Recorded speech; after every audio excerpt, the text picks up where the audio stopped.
आज की वीडियो में हम लेंगे प्लांट में रिप्रोडक्शन में पोस्ट पोलिनेशन इवेंट या फर्टिलाइजेशन। पोलिनेशन के बाद अगला इवेंट आता है फर्टिलाइजेशन। लेकिन pollination cross pollination is better than the self pollination. जो जीनोगैमी है वो अच्छा माना जाता है। Xenogamy is better than autogamy. Autogamy से जीनोगैमी अच्छा माना जाता है। क्यों माना जाता है? क्योंकि क्रॉस पोलिनेशन में हाइब्रिड सीड बन सकते हैं। अलग अलग ऑर्गेनिज्म से रिकम्बिनेशन ऑफ जीन हो जाएगा। दो प्लांट हैं, अलग अलग प्लांट हैं, तो उनके जीन में कुछ डिफरेंट हो सकता है। Due to this difference there may be recombination of the gene. और इस तरह से जो ऑर्गेनिज्म बनेगा, जो सीड बनेगा, जो जाइगोट बनेगा, वो रिकम्बिनेंट होगा। रिकम्बिनेंट होगा तो इसलिए बीज अच्छे बनेंगे। इसमें अगर सेल्फ पोलिनेशन होता है तो उसमें एक डिफेक्ट आ जाता है जिसको हम कहते हैं इनब्रीडिंग डिप्रेशन। और जब हाइब्रिड बनता है, अलग अलग क्रॉस से बनता है, अलग अलग ऑर्गेनिज्म के कॉम्बिनेशन से बनता है, तो उसको हम कहते हैं हीटेरोसिस या हाइब्रिड वीगर। हाइब्रिड सीड अच्छे माने जाते हैं क्योंकि उनमें रेजिस्टेंस पावर ज्यादा होती है और प्रोडक्शन भी ज्यादा होता है। तो इसलिए जो क्रॉस पोलिनेशन है वो अच्छा माना जाता है। क्रॉस पोलिनेशन के लिए कुछ एडेप्टेशन है। Out breeding devices. प्लांट्स में आउट ब्रीडिंग के लिए क्या क्या अडेप्टेशन है? बहुत से प्लांट ऐसे हैं जिनमें जीनोगैमी ही होगा, आउट ब्रीडिंग ही होगी। क्यों होगी? इसके कारण है। सबसे पहला है not synchronized at same time. Male और फीमेल पार्ट सेम टाइप पे मैच्योर नहीं होते। अगर मान लो पोलन ग्रेन बने हैं तो ओव्यूल रिसेप्टिव नहीं होता, स्टिग्मा रिसेप्टिव नहीं होता, जिसकी वजह से वो पोलिनेशन नहीं हो सकता। अगर उस पर पोलन ग्रेन गिर भी जाते हैं तो वो जर्मिनेट नहीं करते क्योंकि वो मैच्योर नहीं है। तो सबसे पहला तो है नॉन सिंक्रोनाइज या टाइम ऑफ मैच्योरेशन डिफरेंट। एक मैच्योर है, दूसरा मैच्योर नहीं है। Time of maturation is different. दूसरा हो सकता है यूनिसेक्सुअल फ्लावर या यूनिसेक्सुअल प्लांट भी हो सकता है। किसी प्लांट में फ्लावर यूनिसेक्सुअल है तो वो फ्लावर उसके पोलन ग्रेन उस पर नहीं गिर सकते। तो ये भी कंडीशन हो सकती है जिसकी वजह से ये सेल्फ पोलिनेशन नहीं होता। तीसरा हो सकता है सेल्फ इनकम्पेटिबिलिटी। सेल्फ इनकम्पेटिबिलिटी का मतलब है अगर पोलन ग्रेन गिर भी जाते हैं तो जर्मिनेट नहीं करते। कुछ प्लांट में ऐसा एडेप्टेशन है कि अगर उस प्लांट के पोलन ग्रेन उस पर गिर भी जाते हैं, स्टिग्मा भी रिसेप्टिव है, तो दे डू नॉट जर्मिनेट। तो वे जर्मिनेट नहीं करते। उनमें आपस में उस प्लांट के, उस फ्लावर के जर्मिनेट नहीं करेंगे, दूसरे के जर्मिनेट करेंगे। तो ये एक तीसरा एडेप्टेशन है जिसकी वजह से ये जर्मिनेट नहीं कर सकते। तो इस तरह से ये जेनेटिक मैकेनिज्म है जिसकी तरह से ऑटोगैमी नहीं होती। तो ये मेन कारण है कि ये जिसकी वजह से ये कुछ पौधों में ऐसी डिवाइस है कि वो क्रॉस पोलिनेशन ही होगा। अब बात आती है पोलिनेशन हो गया, चाहे वो सेल्फ हो चाहे क्रॉस हो, किसी भी तरह का पोलिनेशन हो। तो पोलिनेशन के बाद फिर आता है post pollination event. Post pollination, अर्थात इस पोस्ट पोलिनेशन के बाद होता है फर्टिलाइजेशन। जब पोलिनेशन हो गया उसके बाद फर्टिलाइजेशन होगा। फर्टिलाइजेशन में क्या होगा, पोलन और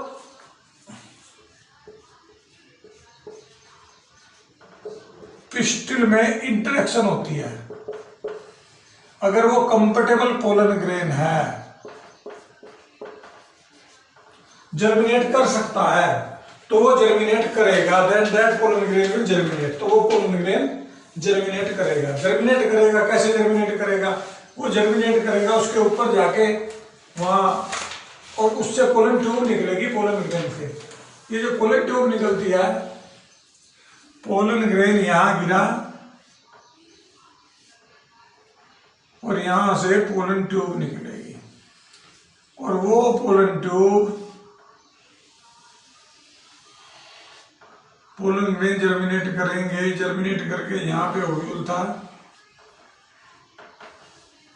तो ये यहाँ से जर्मिनेट करेगी। जर्मिनेट करते करते ये माइक्रोपाइल तक ओव्यूल के पहुंचेगी।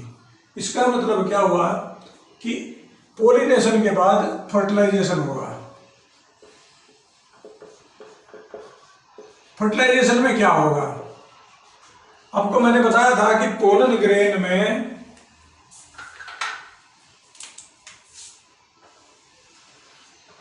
दो सेल होती हैं, एक सेल वेजिटेटिव और एक दूसरी सेल जनरेटिव। ज्यादातर पोलन ग्रेन्स 2 सेल स्टेज पे ही पोलिनेट होते हैं। जब ये इसके ऊपर गिरेगा तो ये जर्मिनेट करेगा, and germinative cell again divide by mitosis into 2 cell.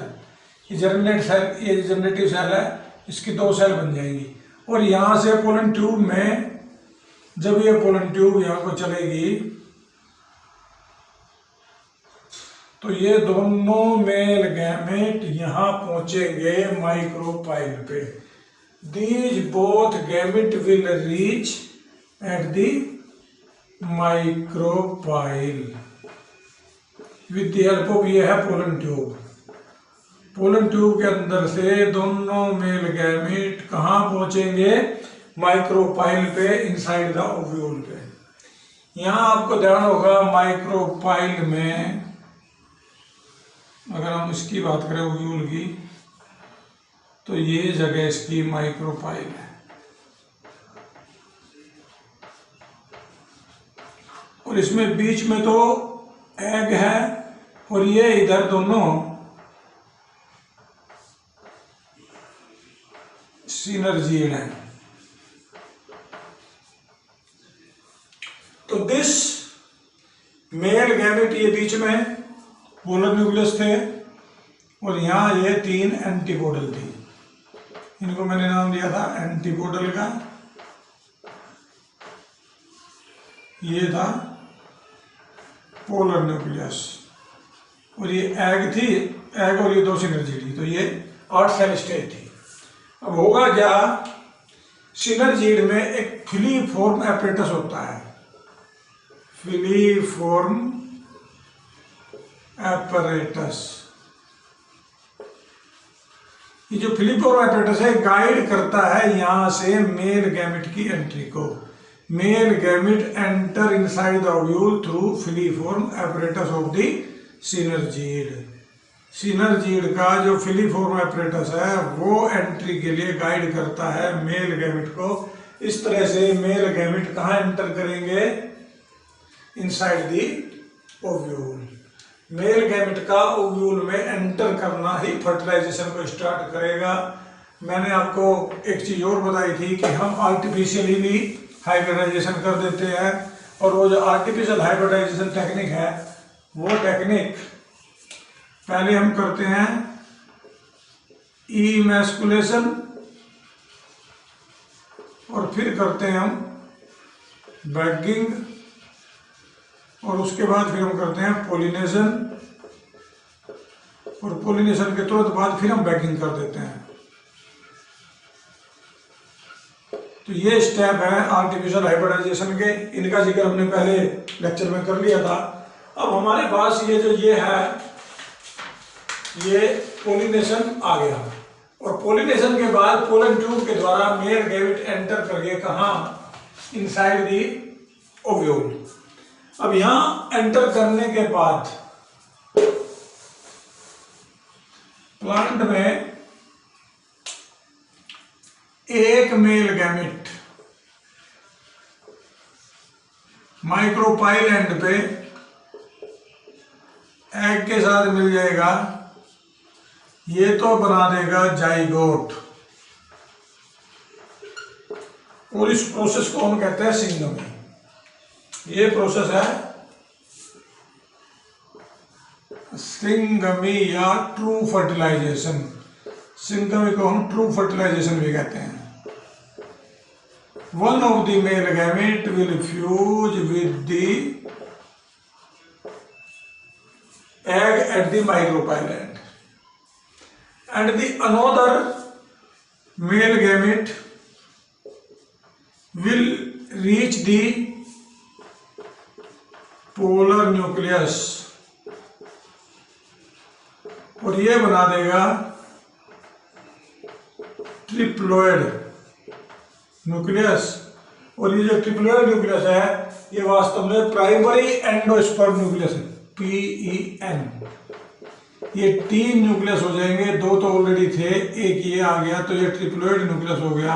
इसको हम कहते हैं प्राइमरी एंडोस्पर्म न्यूक्लियस, ये ट्रिप्लोइड होता है। इस कंडीशन को हम कहते हैं ट्रिपल फ्यूजन।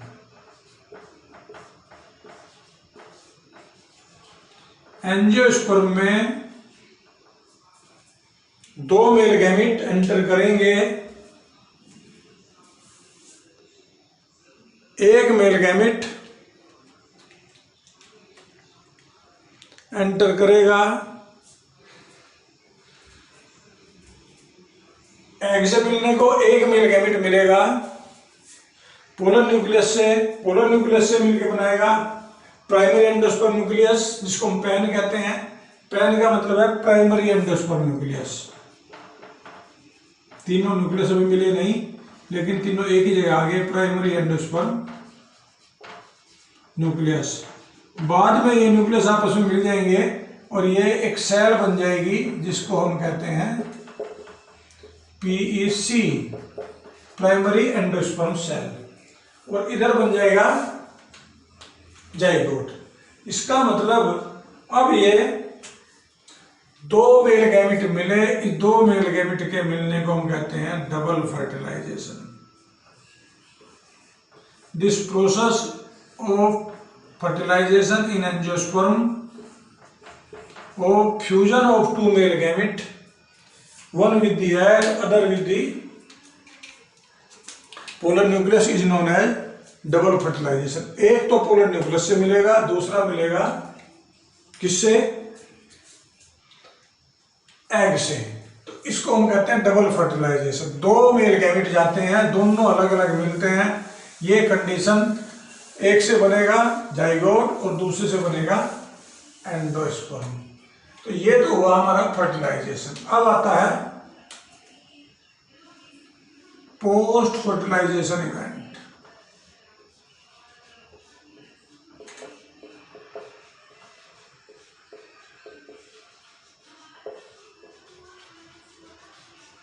पोस्ट फर्टिलाइजेशन में क्या होगा, फर्टिलाइजेशन के बाद क्या होता है। फर्टिलाइजेशन के बाद सबसे पहला होता है development of embryo. Development of embryo, embryo में क्या होता है, ये जो जाइगोट बना, ये जाइगोट एक डिप्लॉइड सेल बन गई, ये हो गया हमारा जाइगोट। इस जाइगोट में डिवीजन होगा, और डिवीजन होगा माइटोसिस। माइटोसिस डिवीजन में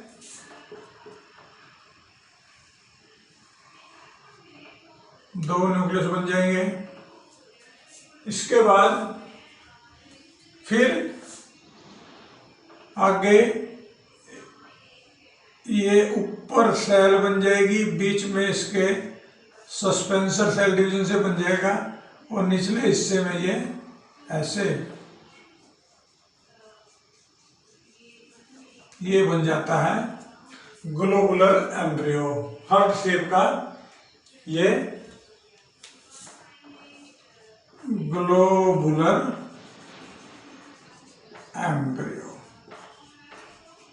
ये बन जाता है सस्पेंसर। इस तरह से इसमें ये डिवीजन होता है। ये जो ग्लोबुलर एम्ब्रियो है ये आगे जाके इसमें अंदर की ओर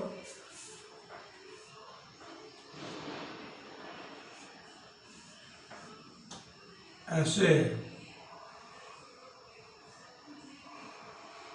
इसको कहते हैं हार्ट शेप ग्लोबुलर एम्ब्रियो। इसमें ऐसे ये सेल हो जाते हैं, सस्पेंसर ऐसे रहता है और ये ऊपर यहाँ से जुड़ा रहता है हार्ट शेप्ड एम्ब्रियो। ये ग्लोबुलर एम्ब्रियो है, ये स्थिति आ जाती है। आगे जाके फिर इसमें फिर डेवलप होता है और ये यहाँ से सस्पेंसर के द्वारा जुड़ा रहता है और सस्पेंसर थोड़ा छोटा हो जाता है, इसका साइज बढ़ता चला जाता है। इसका जो साइज है ये बड़ा हो जाता है और बड़े हो गए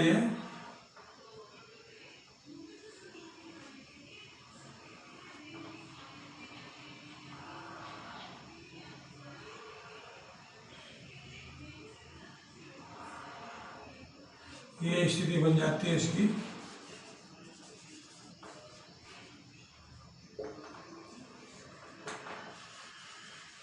ये सेल ये हिस्सा रेडिकल बन जाता है और इस रेडिकल के नीचे ये दोनों कोटिलीडन बन जाते हैं। ये स्थिति डाइकोट में बनती है। कोटिलीडन अगर डाइकोट है तो ये कोटिलीडन बन जाएंगे और कोटिलीडन के साथ ये हिस्सा बन जाता है प्लूम्यूल। प्लूम्यूल से सूट बनता है, रेडिकल से रूट बनती है और इस तरह से ये मैच्योर हो जाता है। सस्पेंसर ये रहता है और ये उसके ओव्यूल के अंदर पैक हो जाता है। ओव्यूल का बन जाता है सीड। ये जो ओव्यूल था, ओव्यूल के अंदर ये एम्ब्रियोनिक एक्सिस बनेगी और ये जो इसकी वाल थी ये वाल बन जाती है सीड कोट। जो इंटेगुमेंट था, सीड कोट भी दो होती हैं, आउटर को हम टेस्टा कहते हैं और इनर को हम टैगमेंट कहते हैं। इस तरह से ये इसका डेवलपमेंट हो जाता है और अब जब ये फुल डेवलप होता है तो इसमें इस डेवलपमेंट के बाद एम्ब्रियो में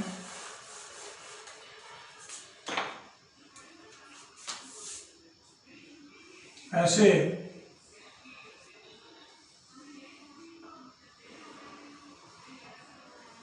दो कोटिलीडन और इन कोटिलीडन के बाद इसमें क्योंकि यहाँ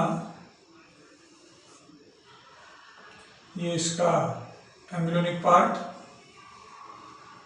ऐसे ये इसका डेवलपमेंट हो जाता है। इस हिस्से को हम कहते हैं हाइपोकोटाइल, क्योंकि कोटिलीडन के ऊपर रहता है ये हाइपोकोटाइल। और ये हिस्सा हो जाता है प्लूम्यूल और ये दो बन जाते हैं कोटिलीडन। इस तरह डाइकोट में डेवलपमेंट होता है और यहाँ ये रह जाता है रूट टिप, जिसको रेडिकल बनाता है रूट टिप। इस तरह से ये स्ट्रक्चर आ जाती है किसकी, एम्ब्रियो की, डेवलप मैच्योर एम्ब्रियो की। अब हम बात करें अगर मोनोकोट है तो मोनोकोट में स्थिति थोड़ी सी डिफरेंट रहती है। अब मोनोकोट में क्या होता है कि मोनोकोट में जो एम्ब्रियो डेवलप होता है उस एम्ब्रियो में ये ऊपर वाला हिस्सा तो बन जाता है स्कुलटैलम।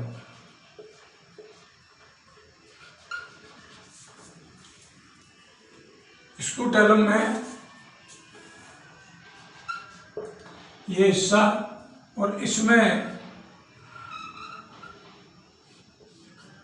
एंडोस्पर्म में थोड़ा सा फूड स्टोरेज हो जाता है और इस तरह से इसकी एक्सिस बन जाती है और फिर ये यहाँ नीचे जाके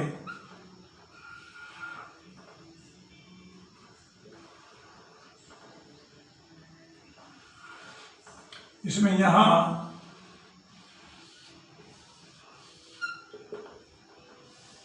कोलियोप्टाइल और कोलियोराइजा, और ये बन जाता है यहाँ ये हिस्सा, और इसका हो जाता है एंडोस्पर्म। ये हिस्सा तो है इसका एंडोस्पर्म, और ये नीचे वाला हिस्सा है इसका एम्ब्रियोनल एक्सिस।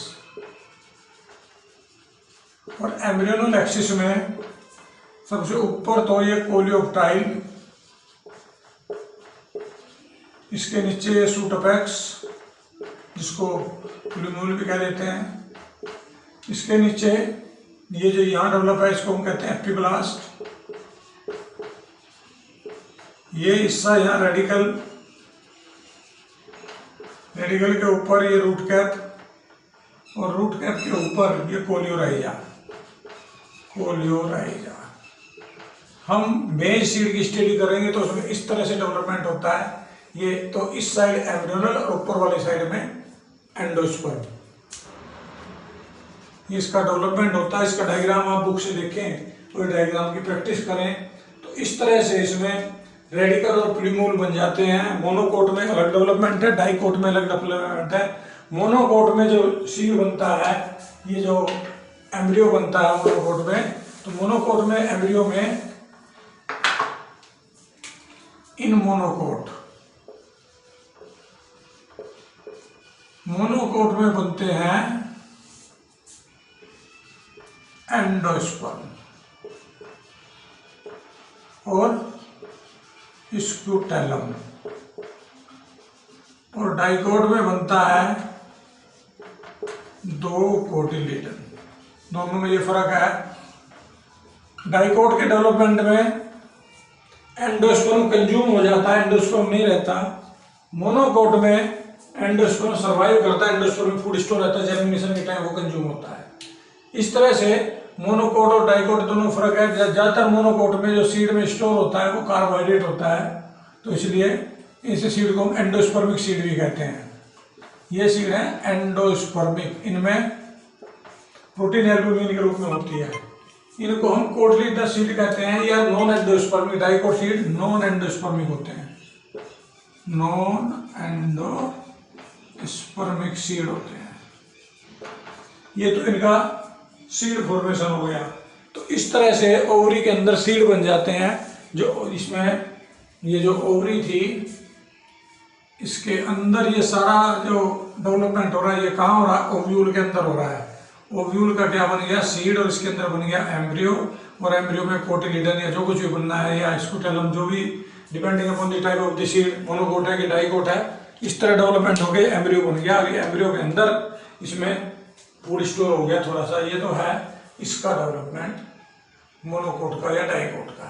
अब ये जो ओवरी बची, ये ओवरी ग्रो करना स्टार्ट कर देती है, and this ovary grows and finally this ovary forms fruit. अब ओवरी का बनेगा, डेवलपमेंट हो गए फ्रूट। फर्टिलाइजेशन के बाद most of the food of the plant is diverted to the flower. इस साइड में फर्टिलाइज फ्लावर की तरफ फूल आना शुरू हो जाता है, फूड मटेरियल आना शुरू हो जाता है, तो इसमें स्टोर हो जाता है। और स्टोर होने के बाद ये ओवरी बड़ी होनी शुरू हो जाती है। इस तरह से इसका साइज बढ़ जाता है, और ये साइज डिपेंड करता है उसके जीन के ऊपर। किसी प्लांट में बहुत बड़ा साइज हो जाता है। आपने देखा होगा कि तरबूज, वाटरमेलन या लौकी या ऐसे फ्लावर जिनमें बहुत बड़ा साइज फ्रूट का होता है, that depends upon the gene. वो जीन के ऊपर डिपेंड करता है कि उसका साइज कितना बड़ा होगा। तो इस तरह से ये फ्रूट बन जाता है, और फ्रूट के अंदर सीड बंद हो जाते हैं। तो ये एक डेवलपमेंट है प्लांट में कि किस तरह से सीड बने। उसमें हर प्लांट में यही होता है कि ओवरी से तो फ्रूट बन जाता है, और ओव्यूल से बन जाते हैं सीड। और एक और बात है कि number of seed is always equal to ovule. किसी प्लांट में जितने ओव्यूल होंगे उतने ही सीड बनेंगे। Number of ovule is equal to number of the seed formed in the plant. इस तरह से प्लांट में सीड और ओव्यूल बराबर बन जाते हैं। ये प्रोसेस होती है। अब इस तरह से दो तरह के सीड बनते हैं, एक एल्ब्यूमिनस और दूसरे एक्स एल्ब्यूमिनस। और ये सीड फ्रूट के अंदर बंद हो जाते हैं, ओवरी के अंदर बंद हो जाते हैं। इसमें सेपल, पेटल, स्टिग्मा स्टाइल नीचे गिर जाते हैं, झड़ जाते हैं, सूख जाते हैं। Stigma style falls down. लेकिन कुछ पौधों में आपने देखा होगा, बैंगन में, ब्रिंजल, उसमें क्या होता है, अगर आपने ध्यान से देखा हो तो बैंगन में ये जो हिस्सा है ये सेपल है और ये परसिस्टेंट रह जाती है, गिरती नहीं बल्कि फ्रूट के साथ ही चिपक जाती है। नहीं तो ज़्यादातर पौधों में ये सब सेपल, पेटल और ये स्टिग्मा स्टाइल नीचे गिर जाते हैं, केवल ओवरी और ओव्यूल उसके अंदर रह जाते हैं। और ये एक नीचे जिस पे अटैच है ये थैलेमस, ये रह जाता है और ये इसका स्टॉक है। इस तरह से डेवलपमेंट ऑफ फ्रूट होता है। अलग अलग फ्लावर में, अलग अलग प्लांट में अलग अलग कंडीशन है, इस तरह से ये डेवलपमेंट होता है। ये हमारा टॉपिक था। इसका जो अगला पार्ट है वो हम अगले लेक्चर में लेंगे। अभी आप इतना ही देखें, अगला लेक्चर में हम इस चैप्टर को निकाल देंगे। ये थोड़ा सा चैप्टर बचता है तो इसको हम अगले लेक्चर में ले लेंगे, तो आप इसको ध्यान से देखें, प्रैक्टिस करें। ओके।